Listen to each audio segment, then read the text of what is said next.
Hello दोस्तों, कैसे हैं आप लोग। आई होप आप लोग सब बहुत बहुत खुश होंगे और मज़े में होंगे। तो सुबह हो चुकी है दोस्तों, और मेरी तरफ से आप सबको प्यार भरा जय श्री राधे कृष्णा। दोस्तों सुबह हो गई है और मैं घर की साफ़ सफाई में लग चुकी हूँ। तो फटाफट से मैं झाड़ू लगा लेती हूँ। दोस्तों पूजा वाले कमरे में झाड़ू लग चुकी है और अब मैं बरामदे में झाड़ू लगा लूँगी। दोस्तों तबीयत ख़राब होने के कारण व्लॉग बन ही नहीं पा रहे हैं। बड़ी मुश्किल से थोड़ा बहुत बनाती हूँ। पता नहीं क्या हो गया है दोस्तों, हर वक्त कमज़ोरी सी लगी रहती है। तो फटाफट से झाड़ू लगा लेती हूँ।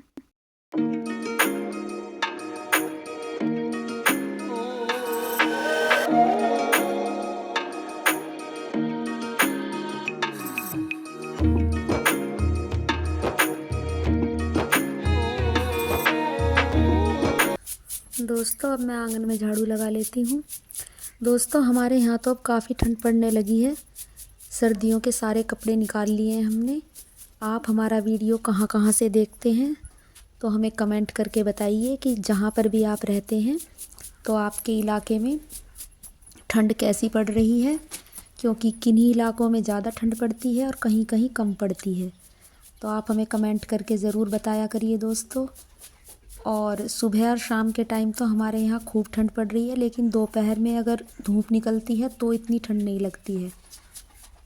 और अब तो सभी अंदर सोने लगे हैं। पहले हम बरामदे में सोते थे, अब तो हम भी अंदर ही सोते हैं। और ठंड की वजह से जो आंगन में तुलसी मैया लगी हैं उनके भी पत्ते काफ़ी गिर जाते हैं, क्योंकि सर्दी बहुत पड़ती है। तो मैं सोच रही हूँ कि तुलसी माता को भी किसी चीज़ से ढक कर रखा करूँगी, जिससे कि कम ठंड महसूस हो और पत्ते ज़्यादा ना गिरें। दोस्तों सर्दियों में छोटा दिन होने लगता है, और वैसे देखा जाए तो जब मौसम बदलते रहते हैं तभी हमारा देश इसी बात के लिए प्रचलित है कि यहाँ तरह तरह के मौसम होते हैं। हम लोग दोस्तों गाज़ियाबाद गए थे, तो गाज़ियाबाद यहाँ के मुकाबले ठंड काफ़ी कम है। इधर मेरठ की साइड ज़्यादा ठंड पड़ रही है, उधर गाज़ियाबाद की तरफ इतनी ठंड नहीं महसूस होती। और कुछ कमरे में जो बंद घर होते हैं उनमें भी कम ठंड महसूस होती है। ये कपड़े मैंने कल धोए थे, तो कुछ कपड़े थोड़े गीले रह गए थे क्योंकि कपड़े धोने में थोड़ी देरी हो गई थी। तो इन्हें मैं आंगन में फैला दूंगी और थोड़ी सी धूप लगने के बाद फिर इन पे प्रेस कर लेंगे। तो मैं इन्हें ही फैला रही हूँ, सारे कपड़े आंगन में फैला दूंगी। सभी कपड़ों को मैं आंगन में फैला दूंगी। वैसे तो ज़्यादा गीले होते हैं तो छत पर सुखा देते हैं, लेकिन ये कल धुले थे तो कम ही गीले हैं, तो इन्हें मैं यहीं फैला दूंगी। क्योंकि आंगन में हमारे धूप आती तो है लेकिन थोड़े समय के लिए आती है। तो अगर ज़्यादा गीले कपड़े या अनाज सुखाना होता है तो मैं छत पर ही सुखाती हूँ, क्योंकि हमारी छत पर लगभग शाम 5 बजे तक धूप रहती है।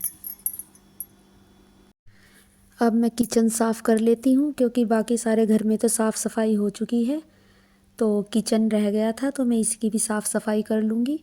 ये थोड़े से बर्तन हैं, ये वॉश कर लूँगी। पहले किचन साफ़ करके और उसमें झाड़ू लगा दूँगी और टोकरे के बर्तन लगा दूँगी।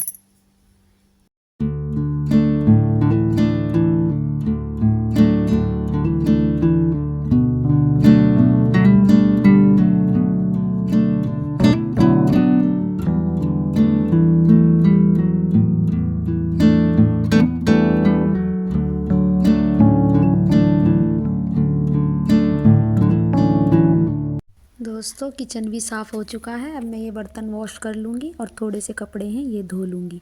बाकी तो कल धुल चुके थे, थोड़े से बचे। मेरी यूट्यूब फैमिली, सुबह का सारा काम हो चुका है लगभग, और अब मैंने सुबह चाय नहीं पी थी तो अब मैं चाय पीऊँगी। ये देखिए इसमें बिस्किट है और ये प्रसाद है, तो मैं इसी से चाय पी लूँगी। अनन्या चाय बना रही है, अब हम दोनों साथ में ही चाय पियेंगे। दोस्तों ये कपड़े सूख चुके हैं तो मैं इन्हें साथ के साथ ही प्रेस कर कर तब तह कर दूँगी। तो लाइट आई हुई थी तो मैंने सोचा कि इन्हें साथ के साथ ही प्रेस कर देती हूँ, तो मैं ये वही प्रेस कर रही हूँ। देखिए दोस्तों पेड़ पर 2 छोटे छोटे पपीते पके हुए थे, तो ये हनुमान जी आकर खा रहे हैं, देख सकते हैं आप। तो दोस्तों कल मिलेंगे एक नए व्लॉग में, तब तक के लिए राधे कृष्णा, खुश रहिए, प्यार बांटिए।